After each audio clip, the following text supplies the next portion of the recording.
ఈరోజు స్వతంత్ర సమరయోధుడు మన ఒడ్డెర ముద్దుబిడ్డ ఒడ్డే ఓబన్న 219 జయంతి సందర్భంగా ఈరోజు సూర్యాపేటలో చాలా అంగరంగ వైభవంగా మేము జరుపుకోవడం జరుగుతుంది. నిజంగా ఒడ్డే ఓబన్నని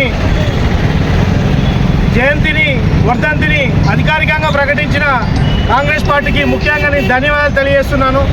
అయ్యా, ఈరోజు ఎంతోమంది ఒడ్డెరులు ఆ రోజు బలంగా బలశాలీలుగా ఉంటే వీళ్ళు యుద్ధాలకైనా గుళ్ళు కట్టాలన్నా ఎమ్మి కట్టాలన్నా మన ఒడ్డెరులు అయితేనే కరెక్ట్ అని చెప్పేసి ఏరి కోరి యుద్ధ రంగంలో కానీ గుళ్ళు నిర్మాణంలో కానీ ఉడికించుకుంటూ కొన్ని సందర్భాలలో వీళ్ళైతే చేస్తారని చెప్పేసి మమ్మల్ని ఆ రోజు ఈ రకంగా ఖచ్చితంగా ఒడ్డెరులని నిర్మాణంలో భాగస్వామ్యం చేశారు. కానీ ఆ రోజు గుళ్ళు కట్టడానికి ఆగిపోయినాం. కానీ ఈరోజు అసెంబ్లీలో కానీ ఏ సందర్భంలో కానీ మా జాతి ఎక్కడ కూడా లేదు. మేము కేవలం ఏమైనా ఓట్లేయడానికే ఉన్నాం. కానీ ఈరోజు మా ఒడ్డెరువులో కూడా చైతన్యం వచ్చింది. మాకు మా మహనీయులు ఒడ్డే ఓబన్న ఉండడానికి తెలుసుకొని ఆయనని మేము స్మరించుకుంటూ ఆయనని ఆదర్శంగా తీసుకుంటూ ఖచ్చితంగా మేము ఎట్లయితే యుద్ధం చేసినామో రేపు అసెంబ్లీలో కూడా మేము కొట్లాడాలని చెప్పేసి మేమంతా వేదిక మీద తయారయ్యి ఖచ్చితంగా మేము ఒడ్డెరువులంతా ఏకమయ్యి ఈరోజు ఆయన స్మరించుకొని రానున్న భవిష్యత్తులో ఏ సంఘం లేదు, ఒకటే సంఘం మాకు ఒడ్డెర సంఘం. ఏ ప్రభుత్వం అయితే గుర్తిస్తుందో ఆ ప్రభుత్వానికి మేము ఖచ్చితంగా అండదండంగా ఉంటాం.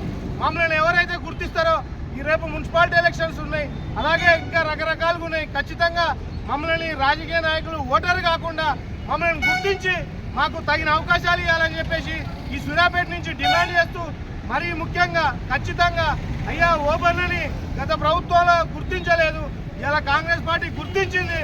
అలాగే మాకు ఎంబీసీ కార్పొరేషన్ కూడా ఇచ్చింది. వాళ్ళని మీ సభాముఖంగా గుర్తు చేస్తున్నాం. అలాగే రానున్న రోజులలో మాకు ఇంకా రానున్న రోజులలో మమ్మల్ని గుర్తించి తగిన స్థానాన్ని కల్పించాలని చెప్పేసి ఈ సూర్యాపేట వేదికగా మాట్లాడుతూ జై ఒడ్డెరా, జై జై ఒడ్డెరా అన్న. అలాగే 19వ జయంతి సందర్భంగా ఈరోజు సూర్యాపేట పట్టణంలో ఒడ్డెర సంఘం ఆధ్వర్యంలో ఘనంగా నివాళులర్పించడం జరిగింది.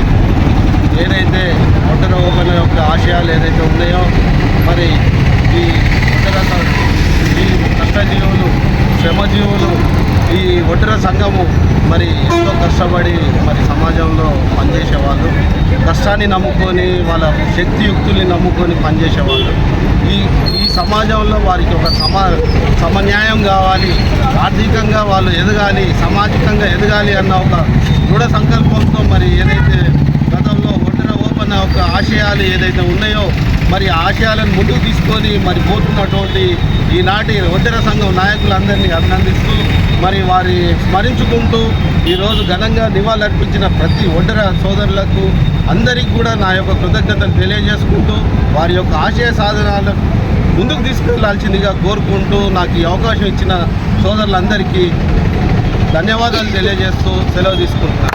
ఈరోజు ఒడ్డెర మేల్కొల్పు ఆధ్వర్యంలో ఓబన్న జయంతి సందర్భంగా ఇక్కడికి ఇచ్చేసినటువంటి రాష్ట్ర అధ్యక్షులు బాలకృష్ణ గారు, అదేవిధంగా రాష్ట్ర జిల్లా అధ్యక్షులు, అదేవిధంగా ఒడ్డెర సంఘాన్ని అందరికీ కూడా మేము పేరున ధన్యవాదాలు తెలుపుతూ కొండను పిండి చేసే సత్తా ఒక ఒడ్డెరలకే ఉంది.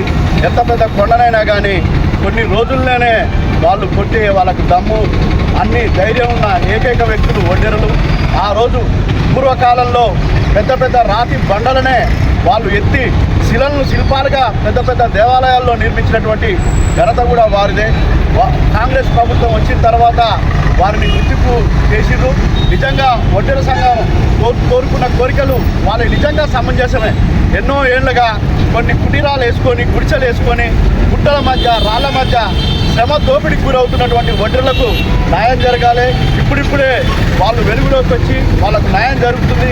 అదేవిధంగా రేపు మున్సిపాలిటీ ఏర్పడ్డ తర్వాత దేవుని దయ ఉండి మళ్ళా మేము కౌన్సిల్లో ఉంటే మాత్రం ఓబన్న విగ్రహం సూర్యాపేటలో పెట్టాలని కోరుకుంటూ ఈ అవకాశం ఇచ్చిన పెద్దలందరూ కూడా ధన్యవాదాలు. Thank you.